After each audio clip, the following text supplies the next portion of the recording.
Well, some exciting news for travelers this morning. WestJet planning to launch a new low-cost airline later this year. Haley Wooden with Business in Vancouver joining us now with more on this. And Haley, it is enticing, but it's not the first time that Canadians have heard this. No, it's certainly not. WestJet's plan involves to bring online 10 Boeing aircraft, as you said, later this year. There still requires a regulatory approval, so there could be quite a bit of time, and it might not necessarily launch this year. It really is dependent on that.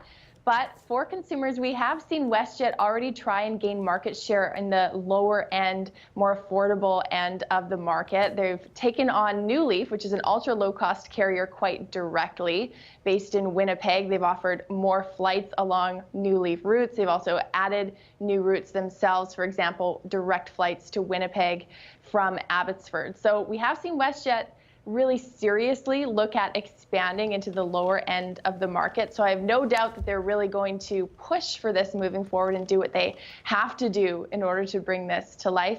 We'll see. No word yet on what the new name might be for this airline, but if you remember April Fools, they did joke about rebranding to Canada Air.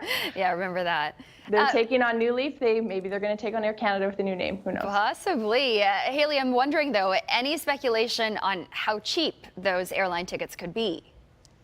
That's a good question, and there certainly is a bottom. We have seen airlines really struggle with the right price.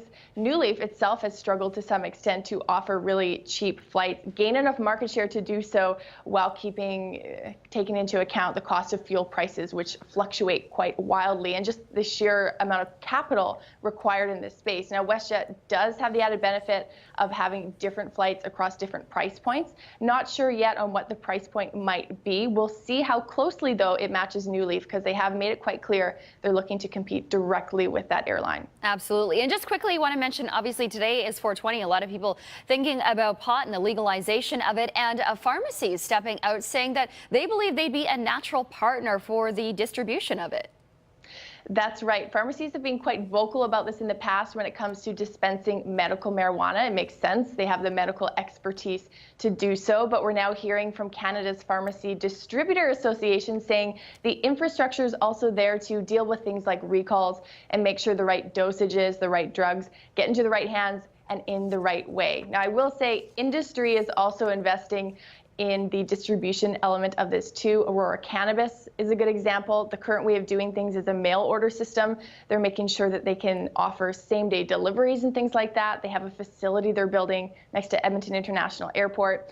It's clear stakeholders who are close to this space really making their cases at this point as to why they should be involved in the current industry and the one that's about to become legal. Absolutely. All right, Haley Wooden with Business in Vancouver joining us this morning. Thanks, Haley.